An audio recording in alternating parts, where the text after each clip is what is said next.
Hi guys! Well, I put up my nail rack. Yay! I'm really glad I got it because it's going to give me such a better sense of what I have, what I don't have. I'm going to put pictures in so you can see. Looking at the picture here, yeah, it's going to give me such a better idea instead of just buying the same thing over and over. And knowing what I have and don't have. So awesome. Not all of my nail polishes fit, but most of them did, and so I'm really excited about that. So I wanted to tell you a little more about my little project here. So I bought the nail rack organizer off Amazon.com, and it was through another resource, Beautycom. From Kentucky is where it came from. It did take about a week to get here, a little less than a week. The product itself, the box said made in Vietnam, but it did come from the United States. It's called the Professional Nail Polish Wall Rack Display, holds 96 bottles. It's new, clear acrylic. I didn't have any problem when I got it. It seemed to be in fine condition. I had everything I need. Came with the screws and the whatever these are called that go in the walls. Came with that.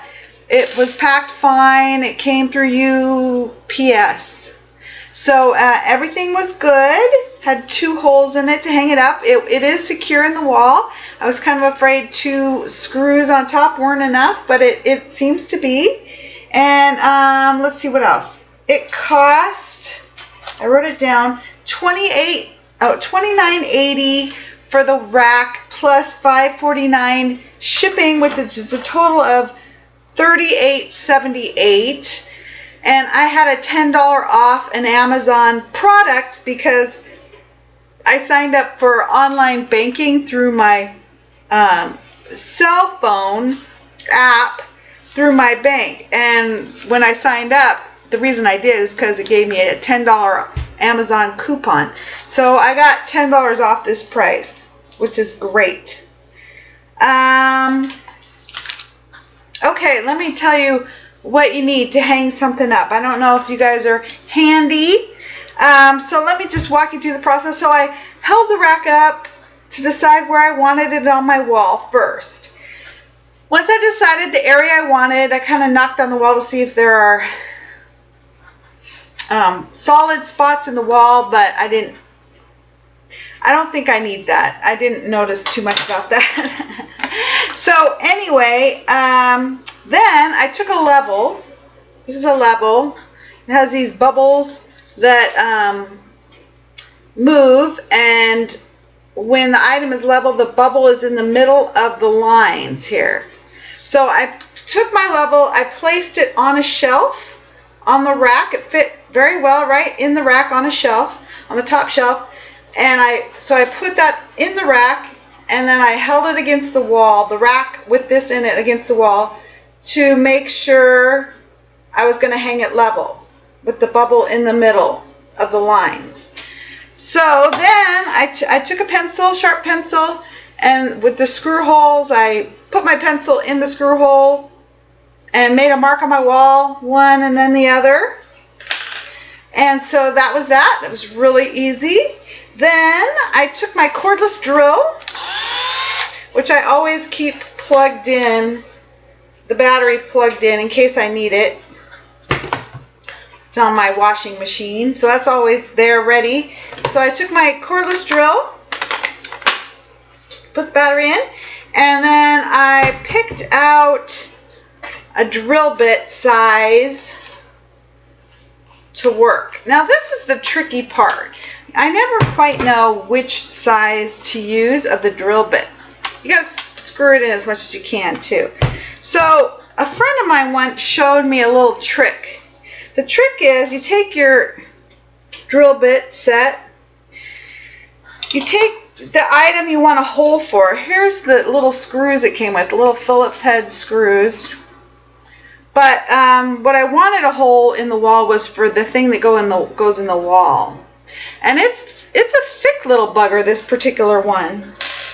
So what you do with a screw is you take a drill bit, you guess like what size is about the same. Say I was just making a hole for the screw. I would take the screw, I would pick out a drill bit that seems to be the same size, and then you hold the drill bit between your thumb and your finger.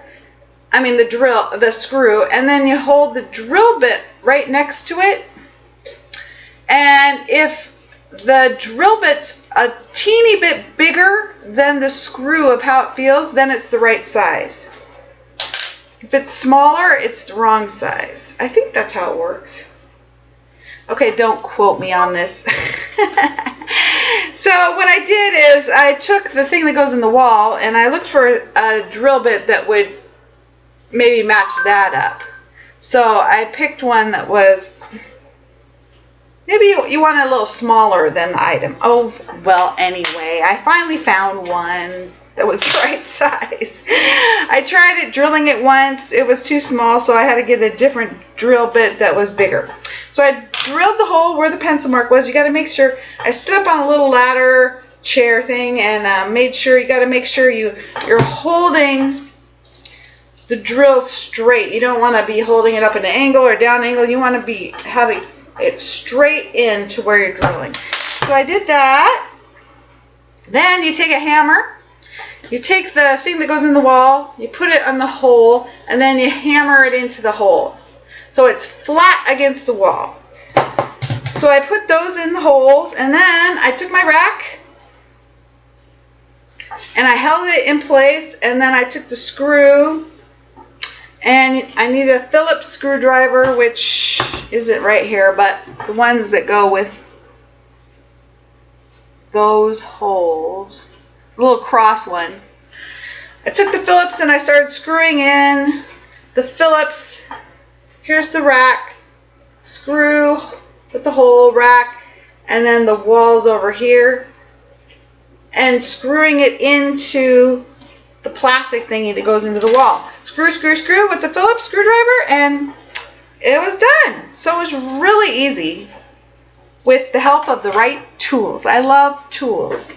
So got it up and then organized it, and it's done. So I'm very excited. I love organization. So I'll show you pictures, and okay, take care. Let me know if you have any questions. Bye.